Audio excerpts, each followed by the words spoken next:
Je m'appelle Christine Pelletier, je suis fondatrice d'entreprises artistiques.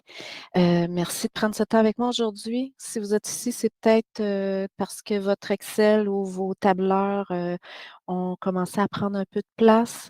Rassurez-vous, vous n'êtes pas seul. Il y a plein d'entreprises, plein d'entreprises que je rencontre là, qui passent par cette étape. Cependant, c'est important de voir ce qui se passe là, quand Excel devient un ERP caché. C'est là que les problèmes commencent. ERP, c'est une abréviation d'un anglicisme là, qui est Enterprise Resource Planning, mais en bon français, on dit un PGI, Logiciel de gestion intégré. Alors, pour ceux qui se sont joints, j'ai mis le lien vers la présentation. C'est un lien web. Vous pouvez cliquer dedans. Il est dans la conversation. J'espère que vous y avez accès. N'hésitez pas à m'écrire si jamais vous n'y avez pas accès, mais je vais aussi vous l'envoyer là, après la rencontre, ce même lien, pour que vous puissiez accéder à la présentation.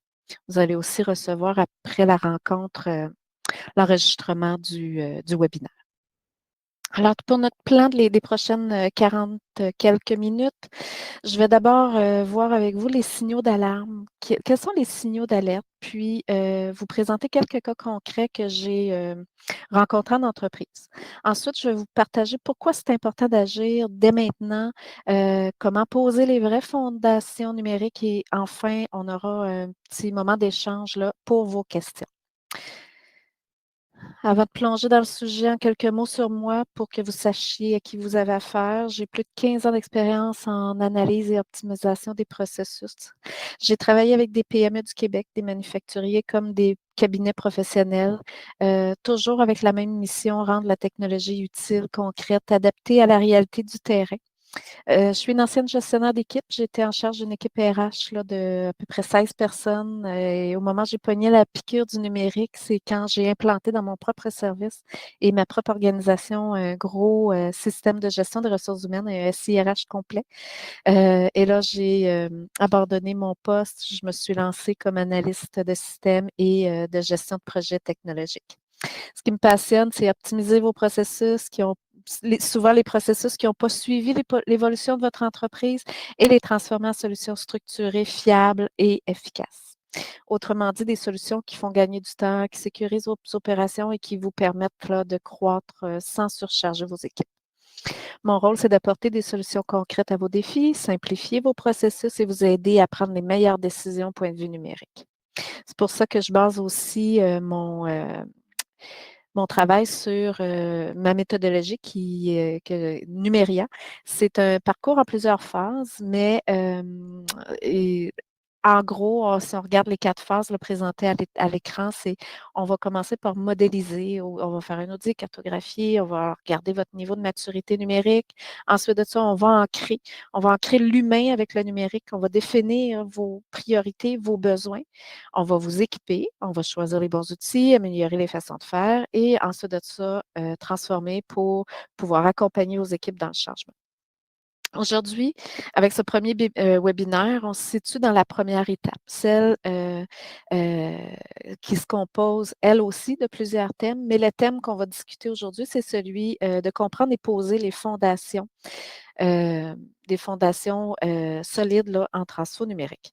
N'hésitez pas à écrire dans le chat. Je n'ai pas de modérateur là, pour le webinaire. Je suis toute seule. Ça se peut que je ne vois pas immédiatement vos questions, mais inquiétez-vous pas, à la fin de la rencontre, j'ai réservé une période de questions, mais je tente là, d'y répondre au fur et à mesure là, si vous en avez.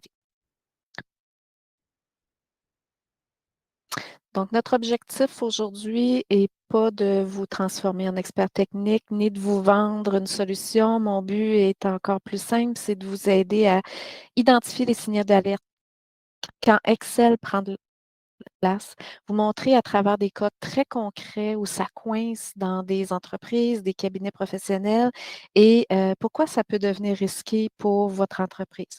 Et surtout, je veux vous donner une vision claire de comment poser des fondations solides quand vous entamez une transformation numérique.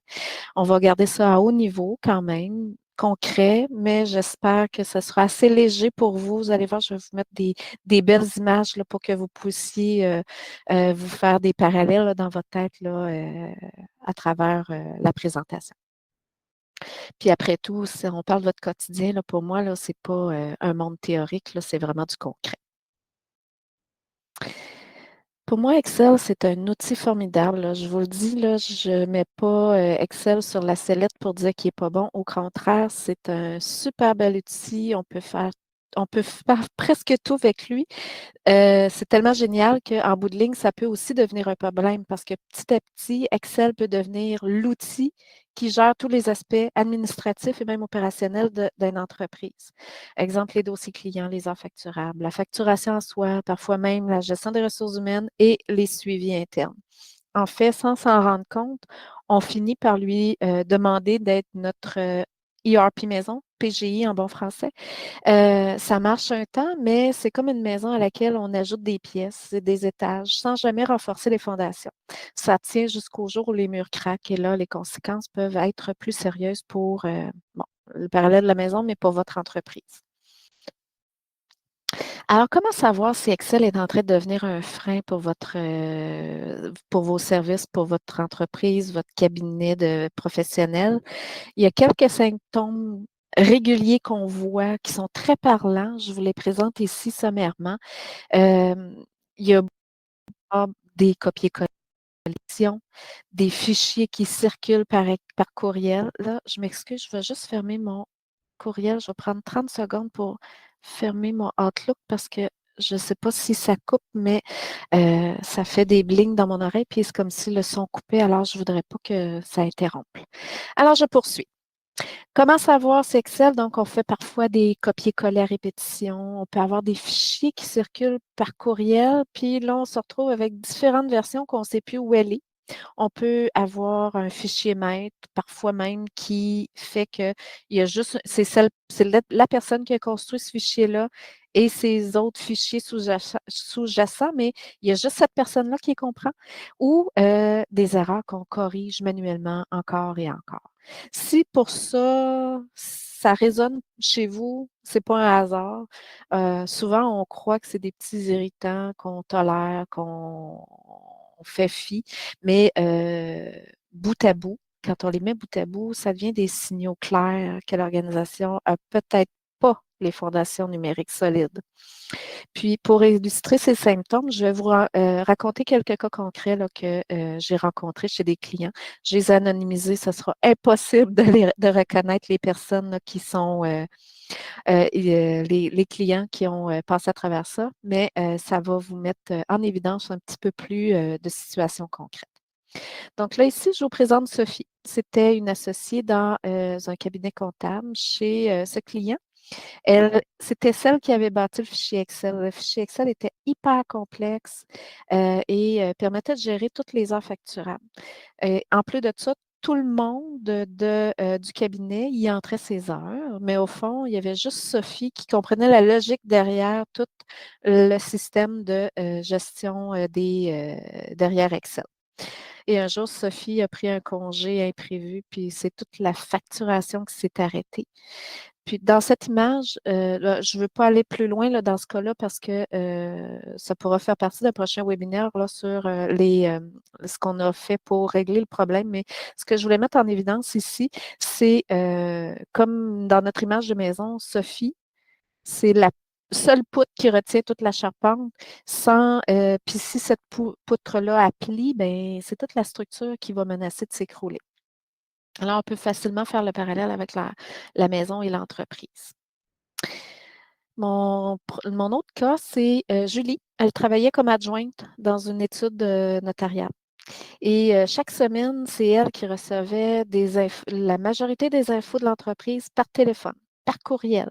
Puis ces infos-là, elle les ressaisissait dans Excel et en fin de semaine ou en fin de mois, elle les recopiait en partie dans son autre logiciel de facturation pour envoyer à ses clients la facture. Et en même temps, ça servait au comptable. Le résultat de ça, c'était qu'elle passait 8 à 10 heures par semaine pour corriger, consolider, vérifier. C'était beaucoup de temps perdu, de la fatigue accumulée pour elle et en bout de ligne, le cabinet facturait plus lentement que normal. Dans ce cas-ci, là, si je fais le parallèle encore avec la maison, vous allez voir, je fais des parallèles avec la maison. C'est peut-être parce que je suis en travaux en ce moment. La maison existe, mais le toit fuit. Puis au lieu de faire réparer la fuite, ben, on passe nos journées à mettre les seaux pour récolter l'eau. C'est ce que Sophie faisait là, au quotidien, là, en passant 8 à 10 heures par semaine là, à corriger, valider, etc.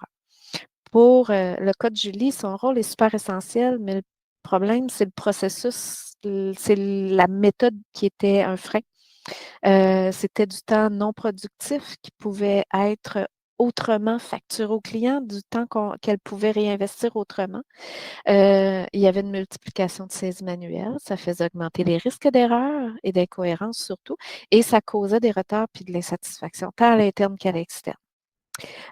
Puis, pour Julie, ça lui amenait une surcharge de travail qui pesait sur elle au quotidien. Ça l'a même bousillé sa motivation, ce qui l'empêchait de se consacrer à d'autres tâches qui étaient essentielles pour le cabinet, parce que Julie avait plus de temps pour se consacrer au notaire, ce qui faisait que ça limitait la capacité du cabinet à se développer. Donc, un beau gros frein à la croissance du cabinet. Ici, on a Martin, qui est un ingénieur gestionnaire de projet dans un cabinet d'ingénierie. Il gérait, lui, en moyenne, une dizaine de projets en parallèle. Il avait un roulement d'une dizaine de projets. Les documents arrivaient par courriel. Les plans, les contrats, les suivis de chantier. Martin stockait ses pièces jointes de son côté. Il saisissait les données de son propre Excel dans son propre Excel de suivi. Puis ses collègues faisaient pareil, chacun avec son fichier pour ses propres projets.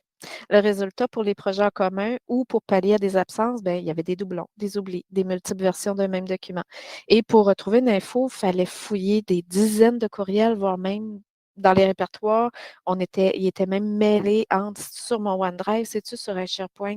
En fait, c'était vraiment pas efficace.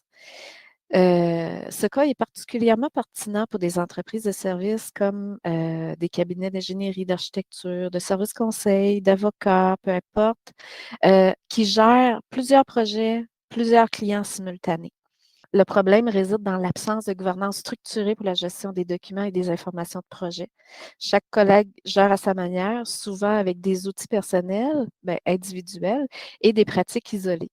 Puis les conséquences sont directes, là, on les voit bien ici énumérées, de l'inefficacité, du temps perdu à chercher les infos, à réconcilier les versions différentes, des risques d'erreur, utiliser la mauvaise version d'un plan ou même oublier un avenant parce que ça leur est arrivé.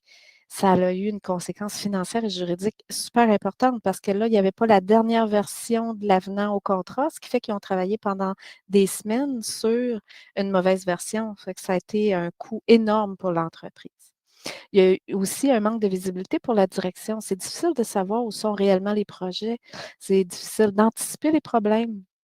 Et même, on a une perte de décision éclairée. On ne peut pas prendre de décision éclairée. On n'a pas de vue globale sur la situation de l'entreprise.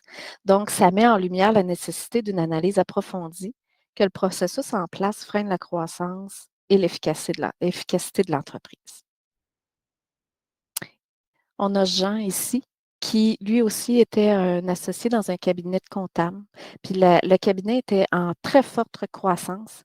Et pour suivre tous ses mandats, Jean avait créé un fichier Excel il était rendu avec plus de 50 onglets dans son fichier. Il peinait à maintenir ça parce que c'était rendu trop lourd, puis ça plantait vraiment trop souvent à son goût.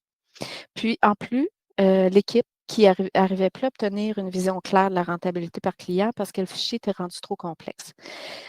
Ici, c'est la maison à laquelle on a ajouté des étages encore et encore, mais sans jamais renforcer les fondations.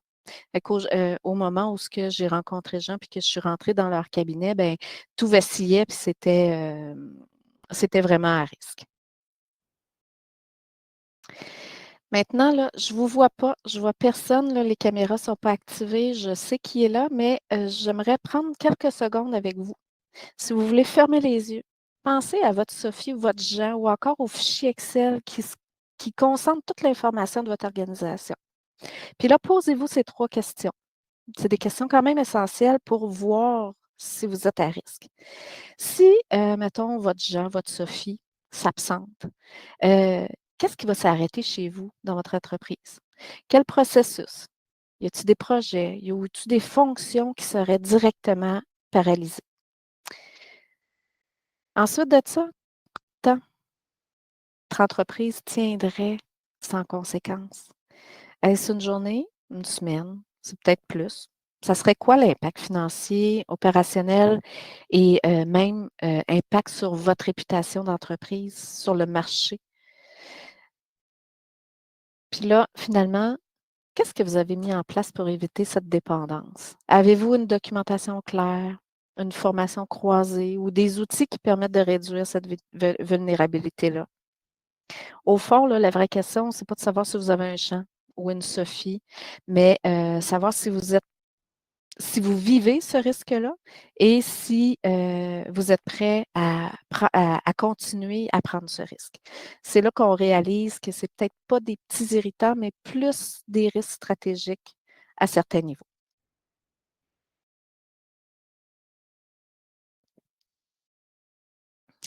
Quand on démarre une petite entreprise, Excel, c'est souvent notre meilleur ami, hein. Moi-même, j'ai une petite entreprise unique employée et j'ai mon ERP, mais j'utilise quand même Excel régulièrement, presque à tous les jours. Il est simple, il est flexible, puis franchement, ça fait le travail qu'on a besoin de faire. Ça permet plein de choses. C'est un peu comme l'image que je vous présente en ce moment. Cette petite maison simple, là, fonctionnelle, elle tient debout, ma petite entreprise en démarrage, ça va bien.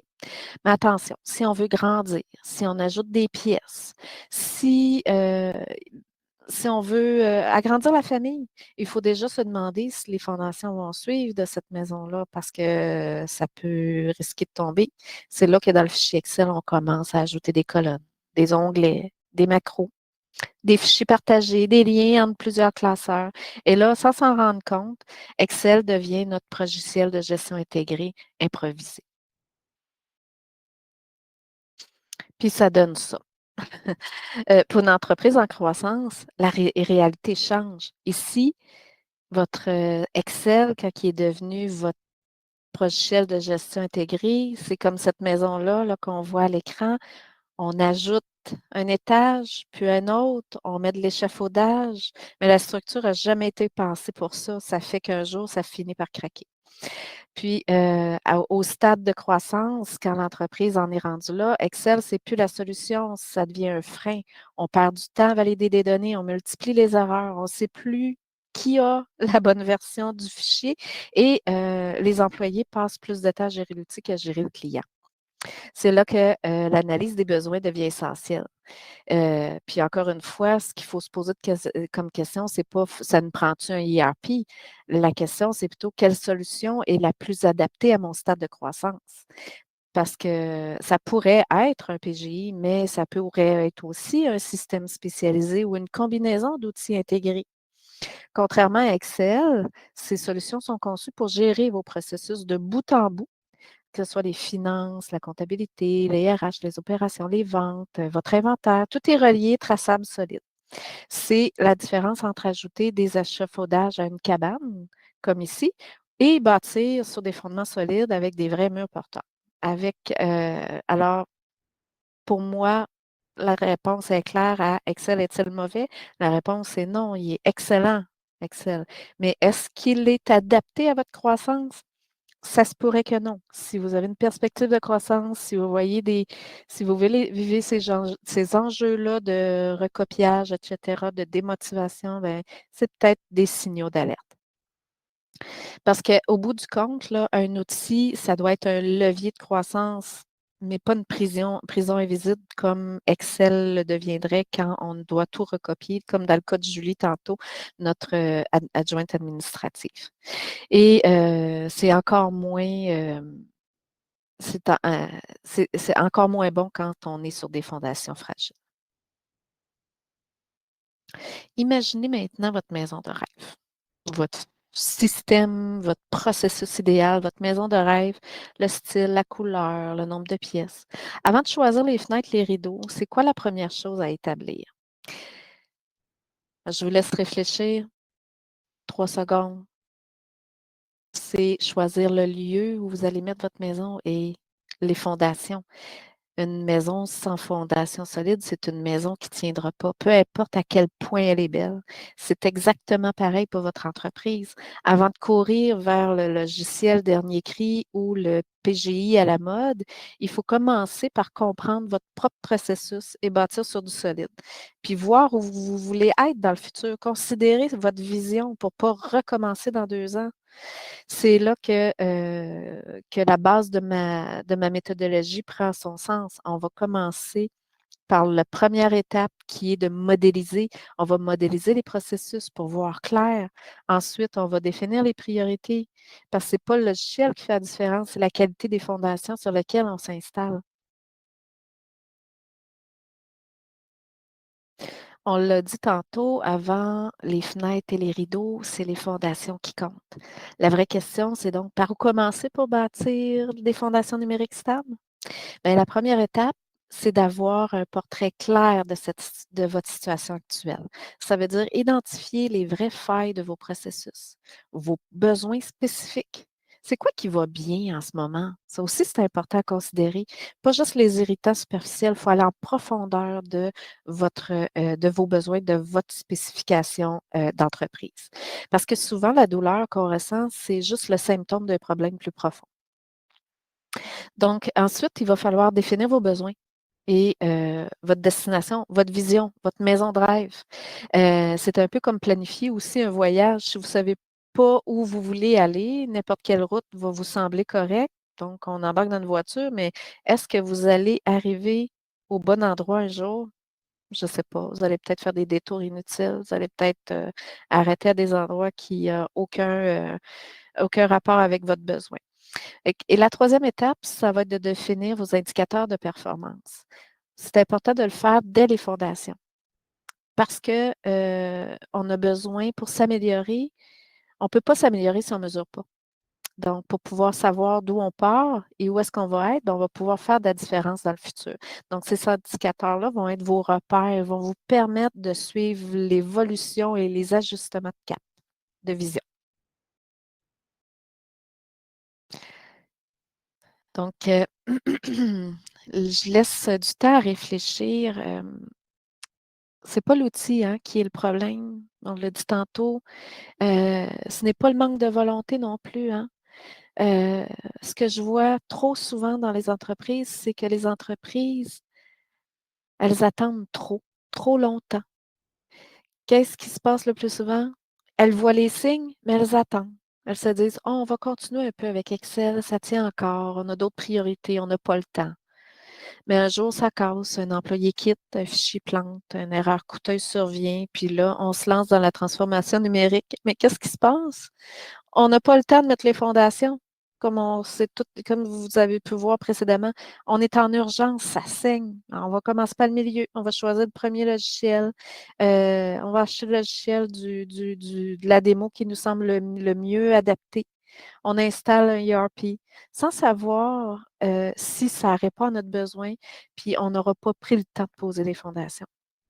Encore une fois, c'est un peu comme on prend le premier terrain libre que l'on voit, on y bâtit notre maison, on n'a pas renforcé les fondations, on change les fenêtres, on repeint les murs. Les fissures, inquiétez-vous pas, ils vont rester là. On a investi du temps, par contre, de l'argent, puis malgré ça, la maison continue à se détériorer. On peut faire le même parallèle avec votre implantation de système qui aura parti sur des mauvaises bases parce qu'on aura trop attendu. Donc, attendre, c'est transformer un problème réversible parce que quand on s'en rend compte, on peut dès lors le réverser et appuyer la croissance de l'entreprise sur quelque chose de stable et de bien fondamental. Mais ça peut devenir aussi, si on ne fait rien, une urgence très coûteuse. Parce que là, on va commencer par le milieu, on va sauter sur un système, on va bâtir une maison de 3 étages sur des fondations fragiles. Donc, on n'a pas pris le temps de cerner les besoins spécifiques. D'où partons-nous? Où voulons-nous aller? C'est des questions super importantes pour avoir des bonnes bases. Puis le résultat, on court, mais pas toujours dans la bonne direction. Un autre exemple un peu poussé, mais j'aime ça mettre des exemples dans mes présentations, ça rend plus dynamique.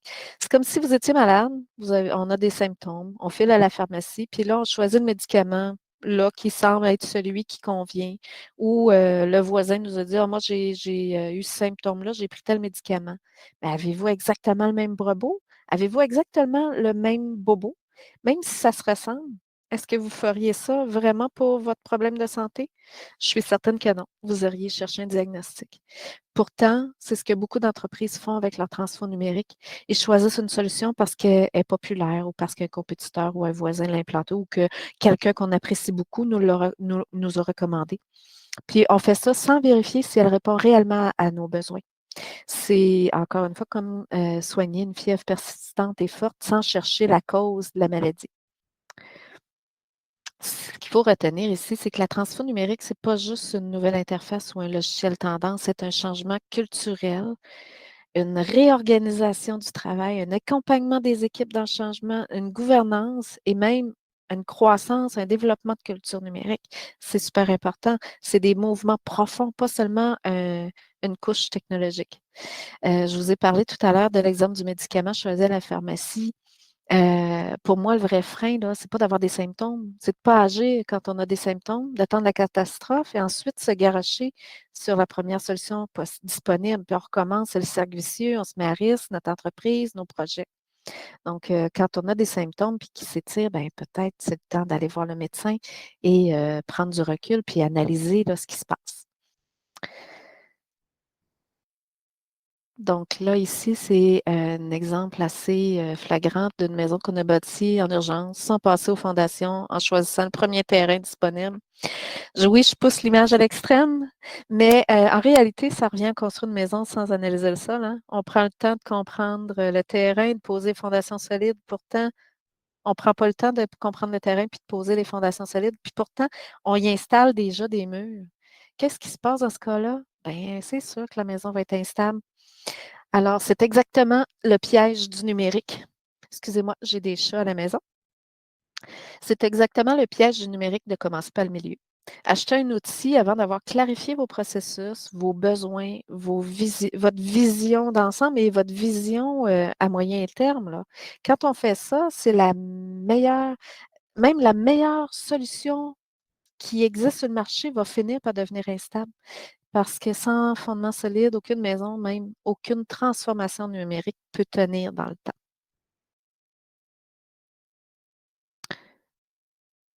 Je tenais à faire ce webinaire-là pour prévenir les entreprises que c'est vraiment important d'agir quand on a des signaux d'alarme.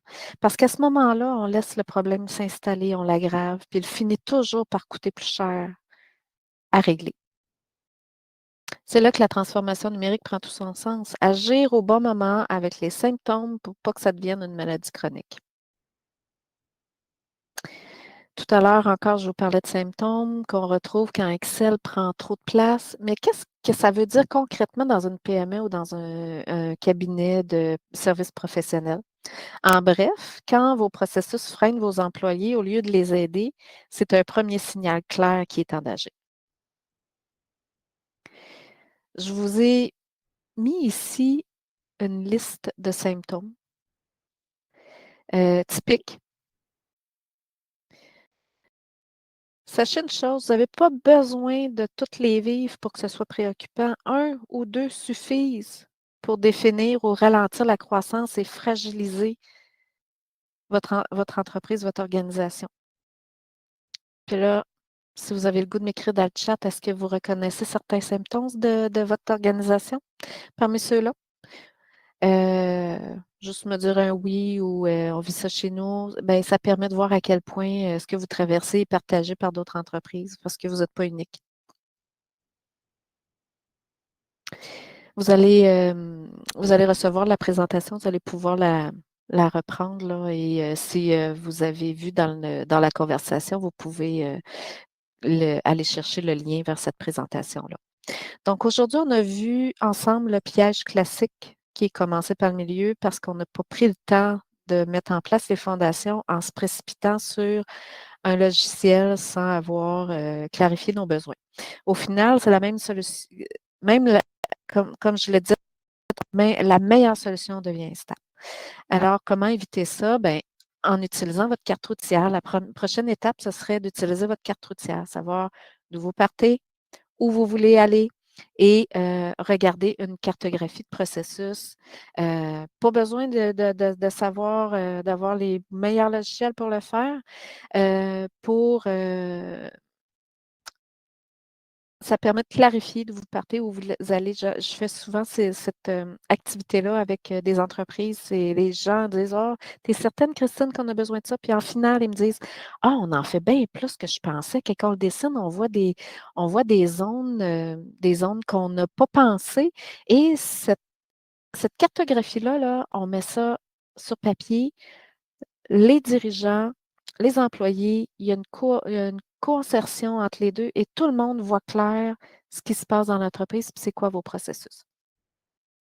Pour la cartographie, là, elle va vraiment vous permettre de savoir d'où vous partez pour pouvoir dire où vous voulez aller. Ça vous permet d'identifier vos vrais besoins. Moi, avec l'expérience que j'ai, quand j'ai une cartographie sous les yeux, je suis capable d'identifier les besoins réels, de voir l'ensemble, puis de vous bâtir un plan d'action avant même de parler d'outils. Donc, ça fait la conclusion du webinaire. Je vous présente mon prochain webinaire qui sera entièrement consacré à cette carte routière-là, la cartographie des processus. C'est pas juste des dessins et des flèches. J'entends ça des fois: «Ah oui, on va faire une cartographie, on va faire des dessins, des flèches, puis on va mettre ça sur une tablette.» Non, non, ça se met pas sur une tablette parce que si vous avez réellement le souhait de faire une transfo numérique, c'est le meilleur outil stratégique. C'est un outil stratégique concret qui devient un plan de vol pour transformer vos symptômes en levier de croissance. C'est, la clé pour éviter de commencer par le milieu, puis avancer sur des fondations solides. Alors voilà le parcours d'aujourd'hui. Est-ce qu'il y a des questions? Je vais prendre le temps de répondre à vos questions. Je vais regarder dans la conversation si j'en ai. Donc, pour le moment, il n'y a pas de questions. Après la présentation, vous allez recevoir le lien de la vidéo que je viens du webinaire. Vous devriez recevoir ça par courriel. N'hésitez pas à me contacter si jamais vous ne le recevez pas. C'est un nouvel outil que j'utilise dans mon ERP. C'est la première fois que j'utilise le webinaire. Donc, si jamais vous ne recevez pas, n'hésitez surtout pas à m'écrire. Alors voilà, je vous remercie beaucoup de votre présence et j'espère que ça a été enrichissant pour vous. Je vous lance un petit sondage avant de partir.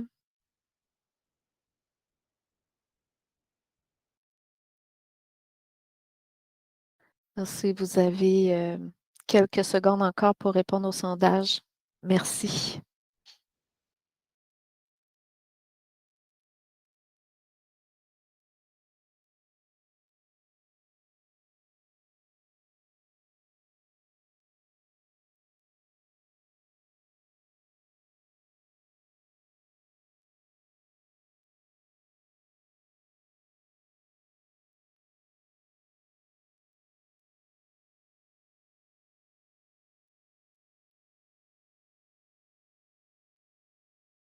Alors, merci de votre présence.